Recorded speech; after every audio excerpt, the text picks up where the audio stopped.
Shalom Ibu dan teman-teman sekalian. Perkenalkan, kami kelompok 9 IMSI yang beranggotakan 5 orang, yaitu Almendo Tuhumuri, Archie Deborah, Dewi Clara, dan saya sendiri Suin Sinambela dan Yosua Emanuela. Dalam video ini kami akan membahas tentang ineransi Alkitab atau ketidakbersalahan Alkitab. Nah, sebelum kita melanjut ke pembahasan selanjutnya, alangkah baiknya kita mengerti dulu apa sebenarnya pengertian ineransi itu. Yang pertama, menurut Lewis, ineransi Alkitab adalah kebenaran historis dan kebenaran ilmiah Alkitab. Dengan kata lain, apa yang dikatakan di dalam Alkitab adalah benar. Namun, bukan berarti semua kata yang ada di dalam Alkitab adalah suatu hal yang benar untuk dilakukan manusia. Karena di dalam Alkitab juga terdapat beberapa tindakan, pikiran maupun perkataan yang sebaiknya tidak kita ikuti. Contohnya, perzinahan Daud yang dijelaskan dalam 2 Samuel 11 atau ketidaktaatan Saul yang tertulis dalam 1 Samuel 15. Selanjutnya, ineransi Alkitab menurut Grodan. Ineransi Alkitab berarti Alkitab selalu mengatakan kebenaran tentang segala sesuatu yang dikatakan Alkitab.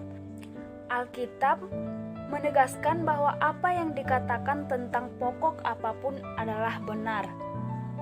Menurut E.J. Young, ineransi Alkitab berarti kata yang mengartikan bahwa kita suci, bebas dari salah. Alkitab dikecualikan dari kemungkinan untuk kesalahan, tidak dapat salah. Dalam semua pengajarannya, mereka sesuai dengan sempurna dan dengan kebenaran. Dan menurut Rirey, Alkitab adalah benar. Hal ini dijelaskan dalam Roma 3 ayat 4. Kitab suci dinafaskan oleh Allah yang dijelaskan juga dalam 2 Timotius 3 ayat 16. Karena itu kitab suci itu adalah benar, atau karena Alkitab berasal dari nafas Allah yang adalah benar. Nah, dari beberapa pengertian yang sudah disampaikan oleh beberapa para ahli tentang ineransi Alkitab, maka kita dapat menyimpulkan bahwa ineransi itu merupakan ketidakbersalahan Alkitab, yang artinya semua fakta atau segala sesuatu yang ada di dalam Alkitab adalah benar. Ada 4 teori tentang ineransi Alkitab, yaitu yang pertama, absolute ineransi, yang kedua, full ineransi, yang ketiga, limited ineransi, dan yang keempat, ineransi of purpose.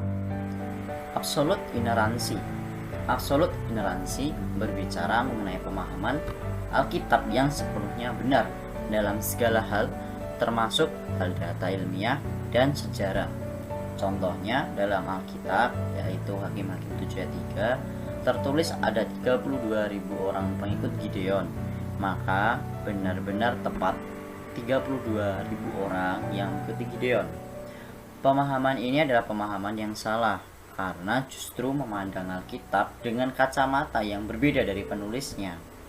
Data dan sejarah yang ada sebenarnya hanya sebagai tafsiran yang mewakili pemikiran serta kenyataan dari hal yang sebelumnya, namun bukan merupakan hal yang pasti atau absolut. Dalam kehidupan kita sehari-hari, kita bisa mengambil kasus, yaitu perkiraan jarak antar kota. Pada rambu lalu lintas tertulis jarak antara kota Bogor dan Jakarta sejauh 60 km. Namun ini hanya perkiraan dan tentunya bisa saja tidak tepat 60 km. Bisa saja kurang atau lebih, meski itu hanya sekian meter saja. Sama halnya dengan Alkitab, kita tidak bisa memastikan data dan sejarah yang tercatat secara pasti karena kita tidak tahu persisnya yang ditulis oleh penulis pertama. Full inerancy. Full inerancy berpandangan bahwa Alkitab memang sepenuhnya benar. Perbedaannya adalah pengakuan ini dibarengi dengan pemahaman bahwa sajian ilmiah dan sejarah merupakan hal yang fenomenal dan sebatas pada penggambaran atau perkiraan, kecuali penulis memang bermaksud demikian. Pemahaman ini banyak dianut oleh ahli kaum Injili seperti Millard Erickson dan beberapa sekolah teologi Injili yang beraliran Reform. Salah satu kutipan dari Trinity Evangelical Divinity School menyatakan, "We believe the scriptures, both Old and New Testament, to be the inspired word of God, without error in the original writings, the complete revelation of His will, for the salvation of man, and the divine and final authority for all Christian faith and life." Yang artinya kami percaya bahwa Alkitab Perjanjian Lama dan Perjanjian Baru adalah firman Allah yang diilhami Allah tanpa kesalahan dalam naskah-naskah aslinya. Wahyu yang sempurna yang menyatakan kehendaknya untuk keselamatan manusia, bersifat ilahi dan merupakan otoritas terakhir bagi seluruh iman dan kehidupan Kristen.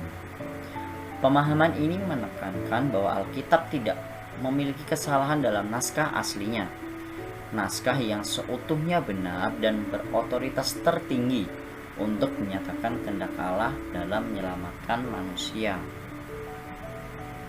Muncul pernyataan, "What they teach is essentially correct in the way they teach." Artinya, apa yang mereka ajarkan pada dasarnya benar dalam cara mereka mengajarkannya. Perbedaan yang ada bukan merupakan kesalahan dan tidak mengurangi kebenaran Alkitab atau bahkan menjadikan keraguan dalam mempercayai Alkitab. Limited inerrancy. Kelompok ini berpendapat bahwa ketidakbersalahan Alkitab adalah yang berkaitan dengan ajaran keselamatan orang berdosa. Pandangan ini nampaknya terlalu menekankan satu sisi dari penulisan Alkitab, yaitu unsur manusianya, dan melupakan unsur ilahinya, yaitu keterlibatan Allah dalam penulisan Alkitab. Limited inerrancy ini berbicara mengenai wahyu Allah yang diberikan tidak membuat manusia melampaui kemampuannya. Dikatakan bahwa manusia memang mampu dalam bidang tersebut, namun juga bisa salah karena keterbatasan manusia. Hal ini sangat salah dan menentang dari yang seharusnya. Wahyu Allah menjadikan manusia bisa berbuat lebih, bahkan bila hal itu bukan bidang keahliannya. Kita dapat mengambil contoh seperti Nabi Yesaya yang mampu menulis bahwa bumi ini bulat. Kita dapat membacanya dalam kitab Yesaya 40 ayat 22. Nabi Yesaya belum pernah keliling dunia, dan bahkan penjelajahan bumi pertama baru dimulai jauh setelah Nabi Yesaya meninggal. Lalu bagaimana kebenaran dari teori ini? Bila diteliti dan dianalisa, maka hal ini bertentangan dengan Kisah Rasul 4. Di sana tercatat bahwa Petrus yang seorang nelayan tidak memiliki kemampuan dalam berbicara, namun mampu membingungkan orang dan pemimpin agama di masa itu pada saat ia berdiri di hadapan mahkamah agama. Inilah bukti bahwa wahyu Allah memampukan manusia lebih dari kemampuan dan keahlian manusia. Bahkan tanpa harus melakukannya, bila Allah menghendaki, maka Allah sendirilah yang akan memberitahukan kepada manusia. Yang selanjutnya, inerrancy of purpose. Kelompok ini memandang bahwa Alkitab tidak bersalah dalam menggenapkan tujuannya, yaitu membawa manusia kepada persekutuan dengan Allah. Pandangan ini lemah karena Alkitab tidak hanya membangkitkan emosi dan kemauan manusia untuk datang kepada Allah, melainkan juga memberikan pengertian kepada para pembacanya. Tujuan Alkitab tidak akan pernah terwujud apabila pengertian mengenai Alkitab tidak pernah diterima oleh pembacanya. Pembaca yang mendapat pengertian akan memahami tujuan dan maksud Allah, sehingga maksud dan tujuan Allah pun tersampaikan dan akhirnya juga berdampak pada bangkitnya emosi dan kemauan manusia untuk datang kepada Allah. Sebagai contoh, Seorang ayah meminta anaknya untuk pergi ke toko bangunan. Nah, bila anak tersebut tidak diberi pemahaman dan pengertian, alasan anak tersebut pergi, tentu anak tersebut tidak akan pergi. Nah, selanjutnya kita masuk kepada pendekatan ineransi.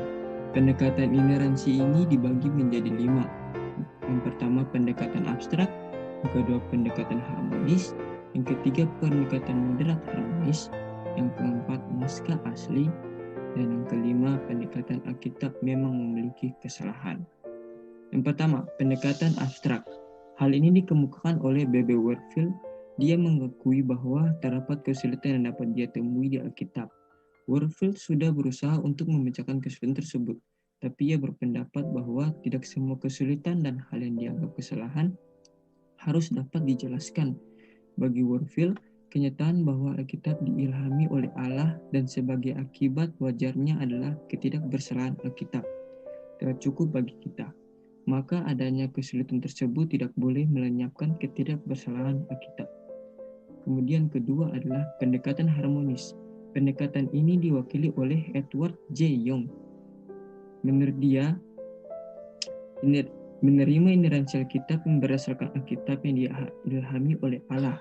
Dia menjelaskan bahwa setiap kesulitan yang terdapat itu dapat dijelaskan. Oleh karena itu, dengan segala cara dia mengharmoniskan kesalahan tersebut. Kemudian yang ketiga, pendekatan moderat harmonis. Pendekatan ini mengikuti pendekatan harmonis dalam batas-batas tertentu. Segala kesulitan itu diakui dan dicoba untuk dijelaskan sedapat mungkin. Namun mereka sadar bahwa segala kesulitan dapat dijelaskan seketika, karena itu mereka menghindar jawaban yang bersifat prematur Kelompok ini berpendapat bahwa segala kesulitan yang ada dapat diselesaikan sekiranya kesalahan tersebut yang hilang dalam sejarah yang dapat ditemukan kembali. Jika kesulitan itu bukan karena data atau informasi yang hilang, hal ini dapat diselesaikan seiring berkembangnya arkeologi dan berbagai ilmu pengetahuan lainnya. Pendekatan ineransi yang keempat adalah naskah asli. Mereka berpandangan bahwa letak kesulitan dalam menjelaskan Alkitab adalah tidak memiliki naskah aslinya. Kesalahan Alkitab berada pada salinannya dan bukan pada naskah aslinya. Perbedaan data dan sejarah merupakan bukti dari kelemahan salinan naskah asli. Yang kelima, yaitu Alkitab memang memiliki kesalahan. Kelompok ini berpendapat bahwa Alkitab memang memiliki kesalahan. Tidak perlu memperdebatkan kesalahan dan menerima Alkitab apa adanya. Doktrin pengilhaman Alkitablah yang justru perlu dikaji ulang agar mendapat kejelasan. Ada 4 kondisi yang harus dimengerti dalam memahami ineransi Alkitab. Yang pertama, ineransi Alkitab harus dipahami dan dimengerti dari apa yang dinyatakan dan ditegaskan oleh Alkitab. Jadi bukan sekedar pada apa yang dilaporkan saja. Sebagai contoh, perbedaan yang terdapat pada Injil Matius dan Lukas bukan berarti bahwa Alkitab salah. Tetapi hal yang penting adalah apa yang dinyatakan tentang Tuhan Yesus melalui kedua Injil tersebut dan silsilah Tuhan Yesus yang dapat kita lihat sampai kepada Daud. Hal ini menyatakan bahwa janji Allah kepada Daud telah tergenapi. Selanjutnya yang kedua, kita harus melihat kebenaran Alkitab dari konteks-konteks budaya di mana Alkitab itu dituliskan. Artinya, segala sesuatu yang ditulis dalam Alkitab tidak bisa dipandang dalam budaya kita sendiri. Tetapi Alkitab harus dipandang berdasarkan budaya Alkitab. Budaya Alkitab tidak sama dengan budaya yang kita miliki, di mana segala sesuatu dinyatakan dengan angka dengan tingkat ketepatan yang tinggi. Selanjutnya adalah penegasan Alkitab adalah sepenuhnya benar jika dilihat dari tujuan penulisannya. Sebagai contoh, jika kita melihat dari tujuan penulisan Alkitab yang memberikan ide atau angka perkiraan tentang jumlah tentara yang mengikuti Gideon, maka hal tersebut adalah benar. penulisan jumlah tentara sebanyak 32.000, maka dapat disimpulkan bahwa jumlah tentara yang hadir di sana adalah sekitar 32.000 orang.